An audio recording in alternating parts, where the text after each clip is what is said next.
G'day, I'm Gavin from Hurley's Fly Fishing. If fly fishing is something you want to get into, you want to do a course with us. We'll take you up to New G and we'll teach you how to catch trout. $99, get in touch with us and we'll teach you how to be a superstar fly fisher.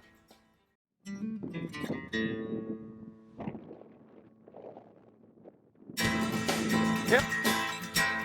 Whoa!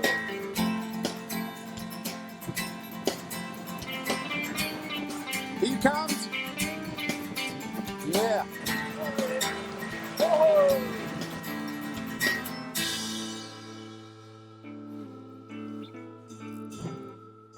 Isn't it funny how a day pans out?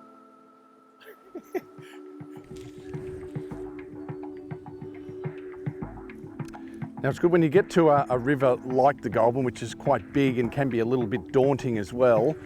You've just got to break it down, like what we do in a lot of the smaller rivers and that as well. You've got to literally find an area that you think could hold a fish. And what we've got here, we've got a nice little seam, like deflecting the water, and it's going to bring a lot of the food concentrated, like there's one just risen just up there. And that's where you're going to concentrate a lot of your casts. There could well be fish right out in the middle there, but probably not. There's more likely to hold a fish in little areas like this where the water flows a little bit more congested, and it's going to bring a lot more food. And that's where we'll concentrate our casts. And we'll do it in a grid system as well. You know, a cast down along this side of the seam, throughout the middle of the seam, and then go to the left side as well. And hopefully you should be able to get a fish to come up and take that fly. So just work your way through a couple of casts, and just work out to the left further, watching that fly, and then move up a little bit and cover a little bit of water. So there's a little bit of insect activity now for both caddis and duns. So we're just going to work our fly through that and hopefully get one to come up and take it.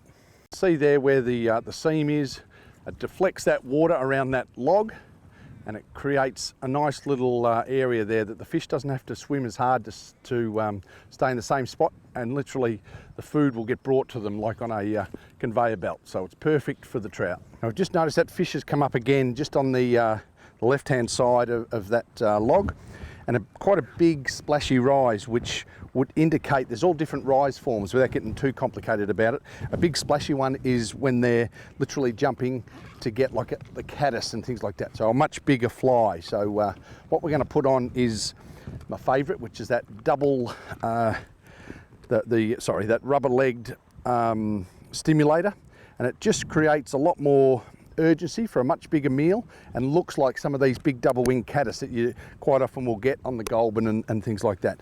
Plus it'll also look like, to a fish anyway, to like a spider or a grasshopper, and at the end of the day they eat it, so I really don't care what they really think. As long as they eat it, it should work out fine. Now just watch closely as a caddis flies in the opposite direction to my fly and the reaction.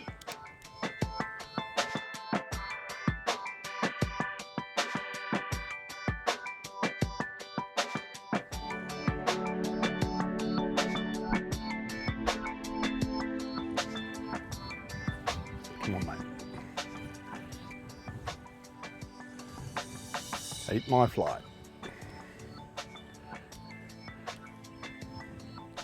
That was like, I'm not sure whether it came up on the camera there, but that was him just literally jumping to get one in mid-air. So that's pretty hard to emulate one in mid-air, but hopefully the stimmy will do the trick.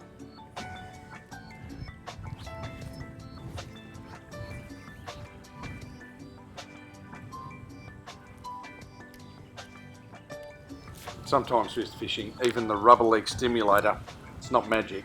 There's not much you can do.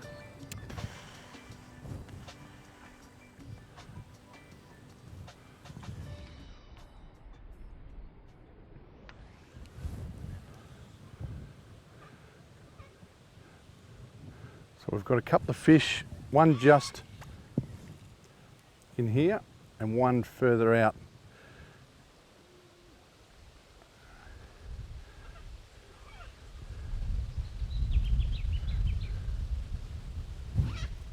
One behind. You can just hear rises, yeah, and they're quite, when they're taking duns, I'll literally just sip them because I've got all the time in the world. When they're caddis, they've got to be very fast because caddis bounce around very erratically. So that's why it'll be quite often a very splashy rise as they are getting there in a hurry to get it. So if you hear those big splashy rises, you're probably likely to put on a caddis or a stimulator like what we've got here. And when you're fishing like downstream to a fish, it's a good way to do it because you can really line up your fly directly in line where that fish is. So the cast is obviously very similar, but you've just got to stop that rod a little bit higher. So what we do is to cast and you pull that rod back. So then you as that fly drifts down, you can lower the rod and it gives you that extra, you know, like 2 or 3 meters of drift to allow that fly to drift down naturally. Also, when you're using a caddis, you can skate them across the surface as well. Caddis can literally like walk on the water, and as your fly swings, it literally skims across the top, and they quite often will induce a take that way as well. So fish your fly all the way out, even when you're fishing to a fish downstream.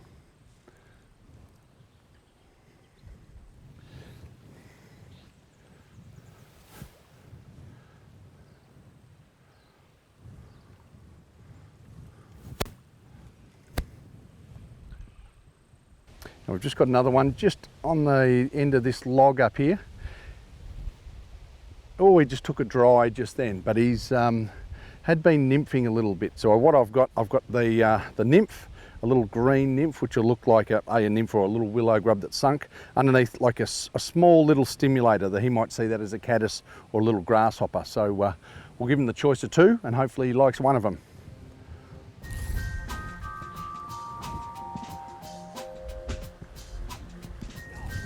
Oh! Now we had this trout that we spent literally 4 to 5 hours on, and every time we'd sneak up and hide behind a tree, I'd throw the rod out and it would spook it and we'd have to start again. And then it would come back and it would start rising, taking dries, and it got to the point that we go, the only thing we can do, because it was so close, was sneak up, and I was going to just sit there for a long enough time that the fish would come back and think I was part of the environment, perhaps a tree or whatever, and then I was going to set our trap, cast our fly, and then we were going to get him to take it.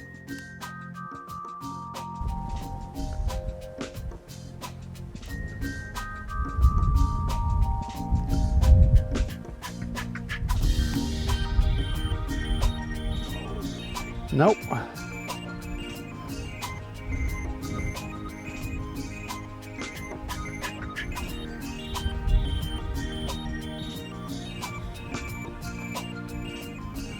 Yep.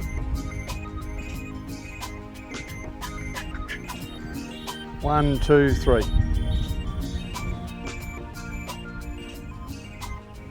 Now, even with friends there, it was great because you could get different ideas with what flies to use or what approach to take, and it was terrific to bounce some different ideas off.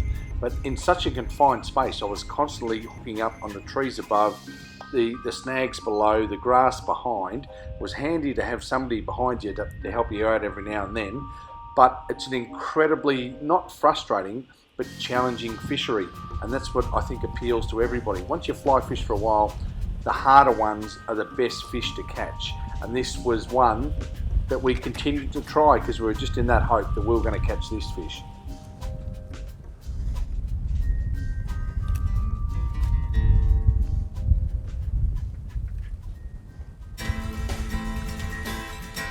It's enough to upset him, eh? Just a couple of rod flicks, you're really only getting one go, eh?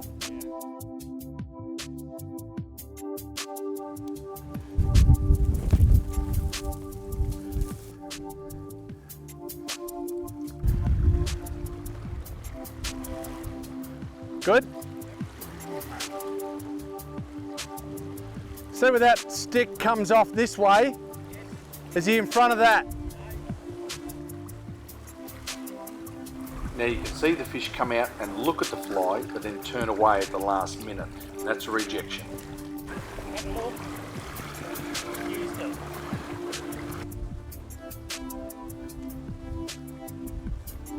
Needs a nymph, eh?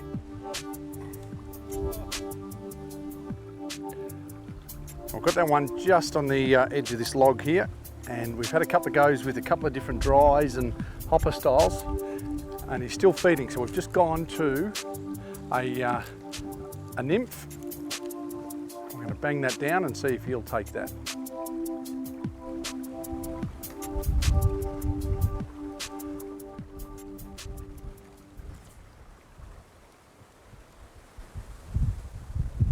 Yeah, there we go. Oh, that was good. When a plan comes together and we've got it with that little nymph, and he's away. So that's good. It was just a matter of, just to untangle myself there, getting in that right slot. So that fish is looking, and we had to get it down to that depth. So a couple of times I've just sort of banged it in there quite hard to get it down. And without an indicator, it's a little bit of guesswork. So once it gets near him, you're sort of lifting, hoping, like what happened there, that there's a bend in the rod. So that seemed to work all right there. Yeah, he'll just take his time out there. It's a pretty steep bank. We've got a nice little cutaway down the side. So I'll run him down there a bit and yeah, hopefully get him into that net. So we always want to try and get below the fish. So he's fighting against us and the current. We'll see how we go there. You just want to keep a nice bit of pressure on, and with a good rod like that glide in that 5-weight, it's got a nice tip action. So look after your tippets and hold that rod up high. There's going to be a lot of trees and things like that, but once I get him down here, it's a little bit clearer. So that's when you can steer him with bending that rod to this side, leading him like you would a horse, you know. So you turn your rod that way, that'll bring him in, and eventually steer him. So now he's just sort of woken up a bit. He's got a bit more kick. You want a nice little reel. I've got the Gavin in one of the spokes, which is a lovely reel, good drag, because these are powerful fish. Once they go, you've just got to let them go and just let that reel take over, and we'll keep working on him. And it's just a matter of just wearing them down. You can't scull drag him in. You've just got to keep that pressure on, because he's a reasonable sort of a fish. You know, I don't know, he'll be 2-3 pound, but they've just got to, once they get their head in that current, you've got to let him go. So wear him down. And it's much easier to steer on the shortest possible line. Allows your rod to steer them around a little bit better. Now we're right. He's getting towards the end now. Once their head's sort of up a little bit, we can sort of get him, and we'll be able to get Ronnie there to slip that net underneath him eventually. He'll be right now if you can get, I should be able to get that without even getting your feet wet there, Ronnie. Well done, mate. Well done. Absolute beauty. Thanks, bud. There you go. And that's what it's about. It's about fishing with mates. Ron's walking along the top here, and he spotted that one just off that log. And that's what fishing or fly fishing's about, you know, for sure. We're fishing with a couple of mates and one helping you out. Ron's walking along, he's spotting a lot of the fish. And funny enough, I'm the lucky bloke that gets to cast at him. But he's a ripper, mate. He's a good few pound. We've got a nice little tool here. I'll get this fly out. Good one there. It's a beauty. We can yeah, get that out of the way there. But he's a nice little Goulburn fish, you know. There you go. We'll use the McLean's lie detector. There you go, 2.5 pounds. So that's not a bad fish for the Goulburn, Ron. They're pretty good. Yeah. Beautiful. Lovely colours. Beautiful, good solid fish. Plenty of water in here. Nice cool water, which makes it ideal for the fish. And beautiful. And that's what fishing's about. When it gets a little bit hard, you know, and not everything's working, they're not, you know, jumping out of the water to take your grasshopper or your dun, you know, you've got to get down, you've got to find them, got to get down to them with a nymph and stuff like that and change things around. And when it works, it just makes it all worthwhile to get a fish like that in this lovely river, the Goulburn. It's got everything. Sometimes you've got to work hard. It's not if you're brand new at fly fishing, this is hard work at times, you know, casting in close to the timber, but the rewards are there once you can do a little bit of it, and off he goes. And he'll be there when you come down to the Goulburn as well. You might catch a fish like that, or probably even a bit bigger. But the Goulburn is just an amazing river. You know, you get them on top, you get them on nymphs, you know, woolly buggers, you get the whole lot here. It's just an amazing fishery. You've just got to get up here and have a go yourself.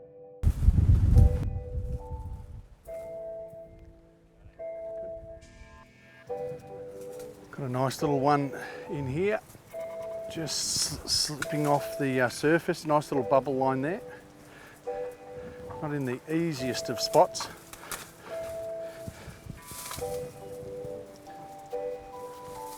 With a bit of luck, I can get in behind him, do a bow and arrow cast eventually. Landing him might be something different as well, but we'll worry about that second. Readily taking duns there, just off the surface. Come on, mate. Ready? No.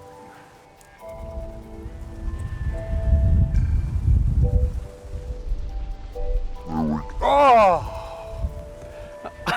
After all that, we did get him to take. I was probably a bit too quick on there and give him a bit of a fright, but that was a different way of doing it. We tried the, hard to turn around here, just perched on this, but we tried the bow and arrow, a little bit difficult.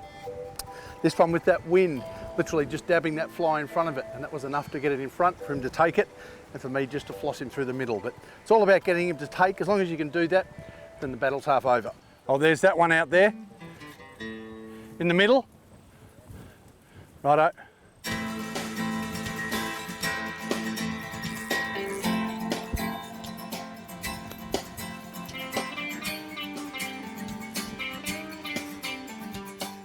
Now on small streams, I like to use the Stalker Legend, one of the lightest fly rods in the world today.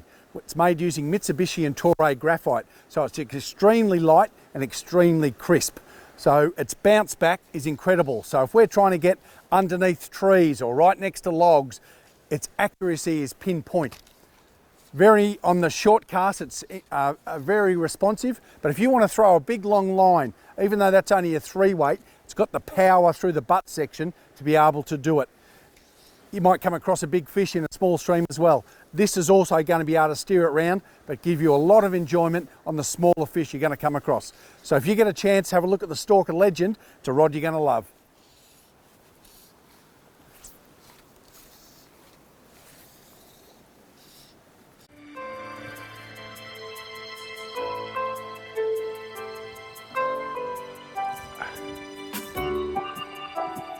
He's turned back. Now it really helps to have a friend spotting for you. With different angles, he can see the fish perhaps a little clearer and direct your cast to the right spot. I can't see the fish, can you see it? Oh yeah, I got him.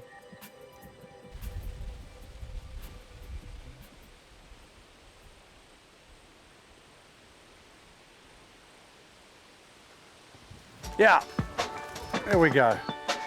That was good. These are lovely backwaters here on the Goulburn once you get a little bit of flow like that. So that's really good. And he, I think, was into snails. There's duns all over the place, but he was just down deep. So with that cast, sort of able to splat it down, and it sort of sunk a little bit, and then just a little trickle retrieve. Even though it's a dry, it's a little clink hammer, and it was able to sink and sort of get his attention, and yeah, strike, and away you go. You know, life's pretty good.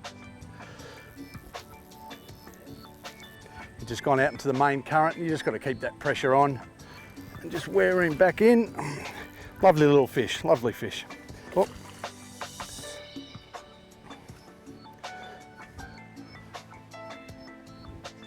Beauty.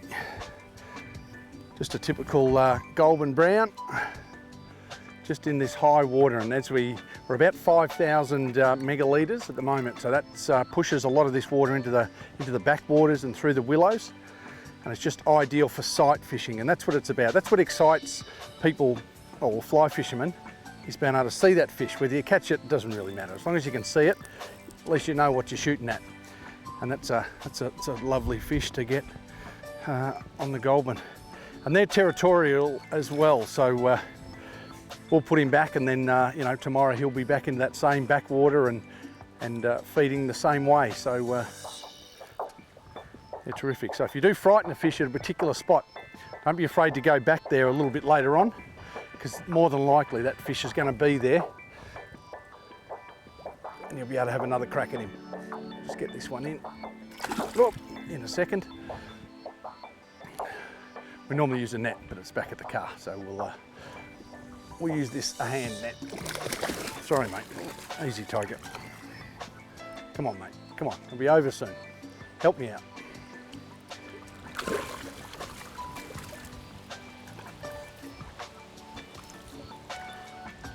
There you go.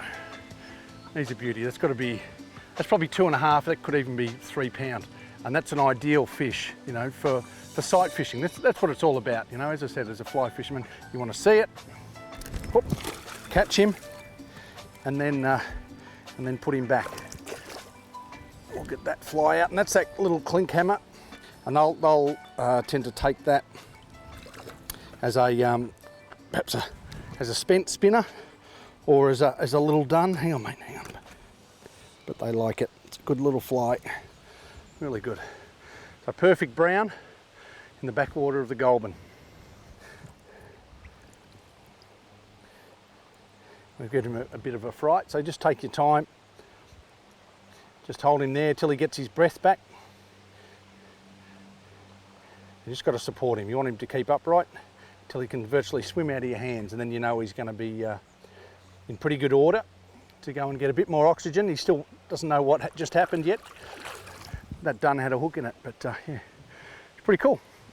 Just got to love the Goulburn River.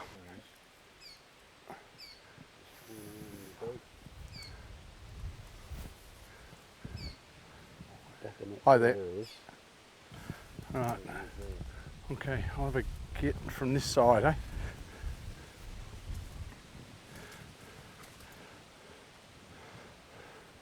I reckon just get it in that pool and leave it there. Was that him rising? Yep.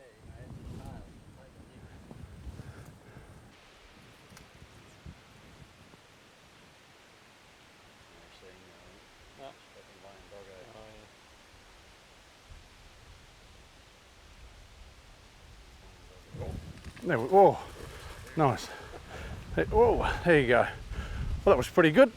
We've got a little dun on there and cast it just in front of his nose, and he just couldn't say no to that one. And that's what this fishing's about, you know. So as long as you've got eagle eyes like Ron spotting these fish, I just walk past them. But that's what it's all about. If you go fishing with somebody like up here in somewhere a little bit new, but that's a beautiful fish. We'll get him back in the water, and yeah, he's a good pound and a half even. He's just a beauty, you know. So he's your ideal fish. And just get that out. Thanks, mate.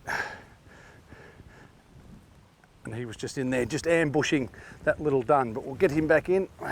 He's good to go straight off. But that's what it's about. If you come to a new spot, you know, seek the help of either a guide or in our case, we've got Ron, who's a real expert, you know, in fishing the Goulburn River and these sort of areas. You can learn so much, and I think what I've got out of it is patience to spend more time looking for fish and just waiting, you know. Don't be watching the clock and racing up the river and trying to cover as much water. Just take your time, because the fish are going to be there if you give them time to come out. And it's an amazing fishery. The Goulburn's not just, you know, the last hour of the day when you get a great, you know, hatch and you can get a good rise and a few fish then. Throughout the day in these backwaters, it's an upside down river. So during the summer we get high flows, cool water, and it's great for fishing. These backwaters here, great dun hatches, and the fish really get all over them. So it's just fantastic. So the Goulburn, you know, it's, you know, 2 hours from Melbourne, so it's a great place to come, you know, even for a day trip or even a weekend or whatever. There's plenty of places to stay. So yeah, I think that's about all we've got time for on today's episode. I hope you've enjoyed our show today, and thanks very much to Ron and Martin behind the camera as well. You know, it's been a fantastic experience to come up here and see what the Goulburn can be like on a day like today. It's just fantastic. So I'll look forward to catching you next time on The Fly.